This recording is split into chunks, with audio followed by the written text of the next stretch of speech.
Now the dedication is a very important part of the ascent. Why?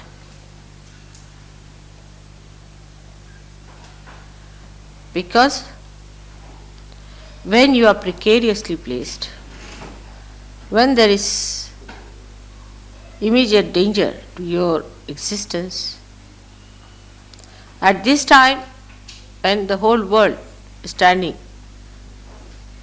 at a precarious position where it is going to be destroyed completely, it's very important that you cling on to things that is going to save you with complete might and complete faith. Like you are getting drenched in ordinary water, doesn't matter. But if you are sinking in the sea, and there's a question of this moment of existence and that moment of destruction, that time, if a hand comes forward to fetch you out, there's no time for you to think anymore, but cling on to it. With all your might, with all your faith.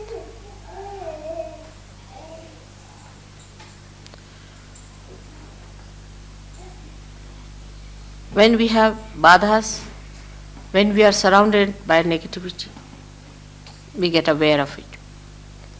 A little bit we get confused. And that's the time we want to cling on. But the badhas give you ideas which are detrimental. So big struggle is setting.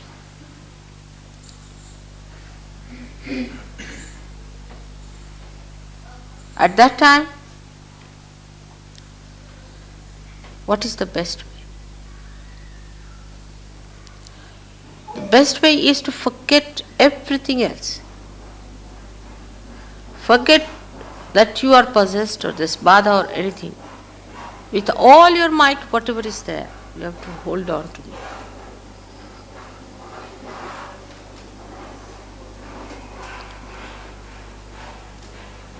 But our style of dedication is very fashionable and modern, in which Sahaja Yoga is by the way and Mother is very much by the way.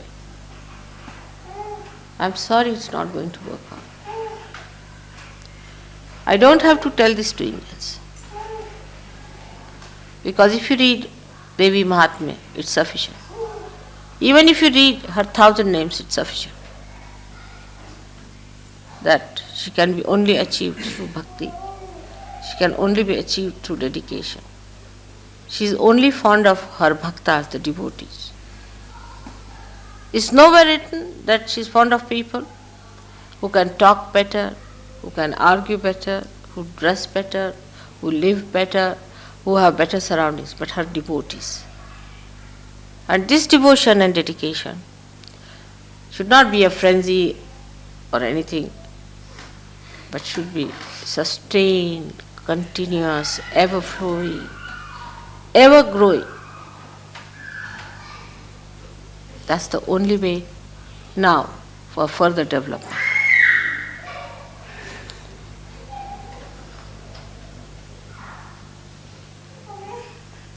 For us, so many small problems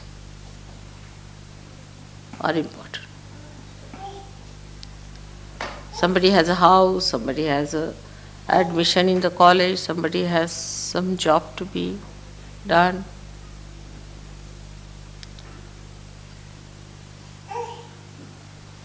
All these considerations are the dharmas which Sri Krishna has described as sarva dharmanam parityajya mamekam sharanam.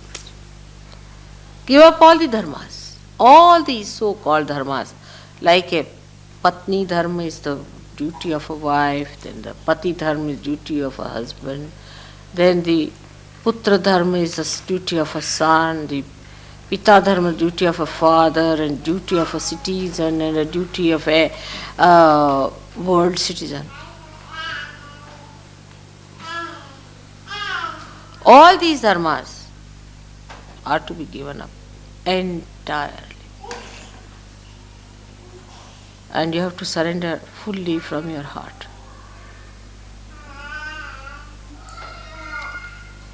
I am what I am, I've been that, I'll be that. I'm not going to grow any more or less. This is an eternal personality. It is now for you to get out of me whatever is possible. To make the best use of your birth in these modern times.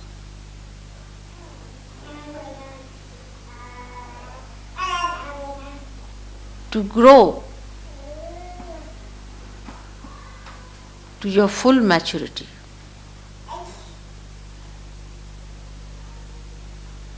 To be able to work out a complete design that Divine wants to do through you. As soon as the dedication starts, you become dynamic.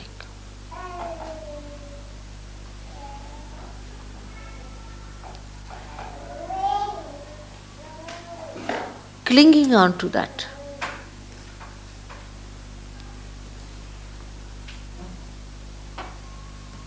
For this, meditation is the only way, I should say. Of course, rationally you can do many things.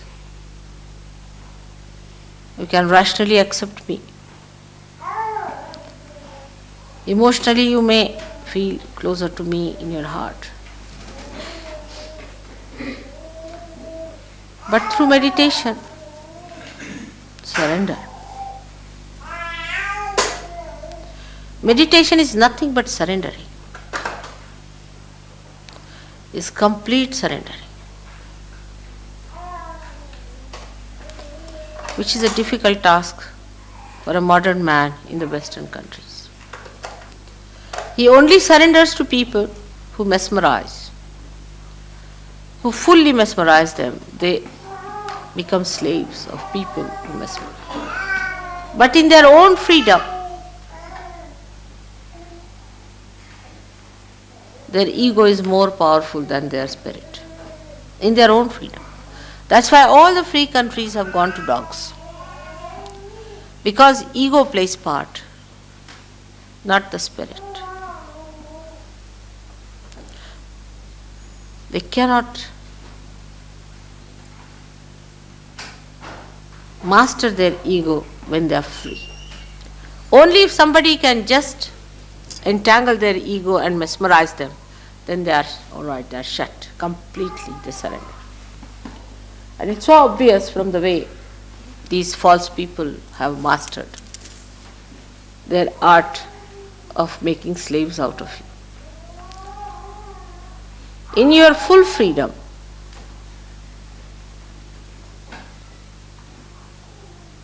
complete freedom, you have to surrender.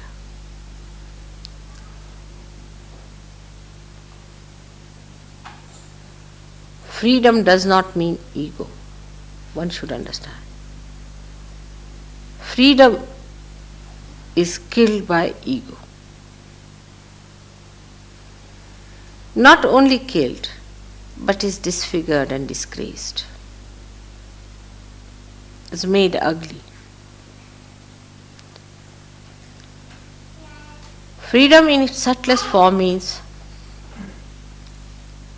complete egolessness. No angularities. Complete hollowness, just like the flute. So that the melody of God could be played well. That's complete freedom. No hands up.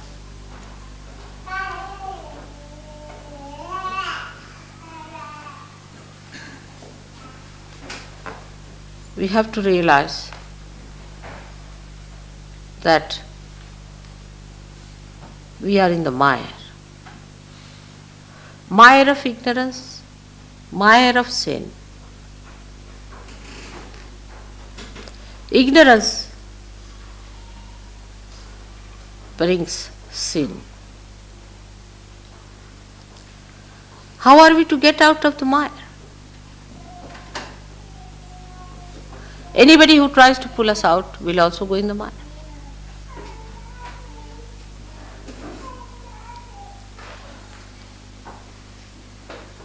Anybody who wants to come even near the mire gets into the mire.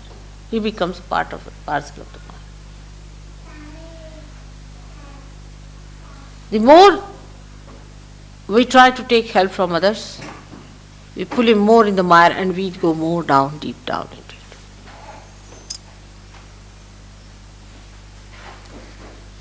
So the tree of Kundalini has to grow.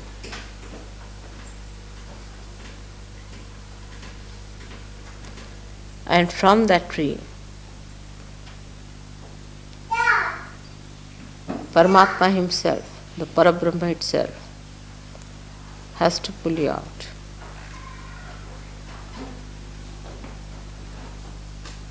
It grows out of the mire.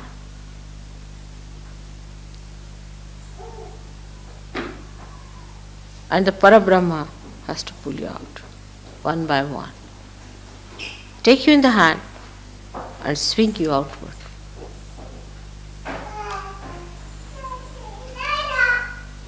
But still, when you are pulled out, your catch is not sufficient. You slip down again.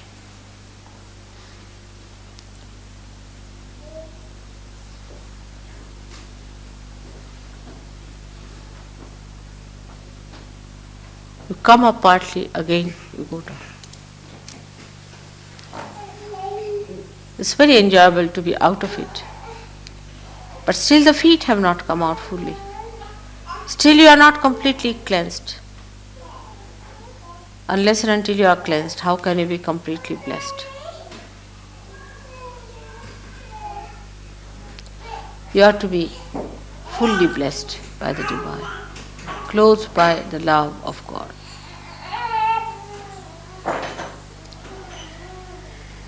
It is surprising to see how the people who go to these false gurus stick on to him or stick on to her in such tremendous dedication that you are amazed they become just like cabbages. Till they are completely ruined, they just go on surrendering everything that they have.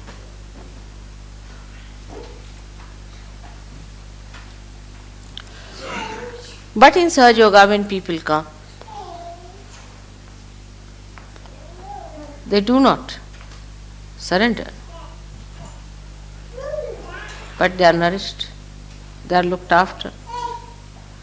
Their health improves, their wealth improves, their mind improves, their relations improve. Every way they feel better, their conditions improve. They are all the time getting the benefit.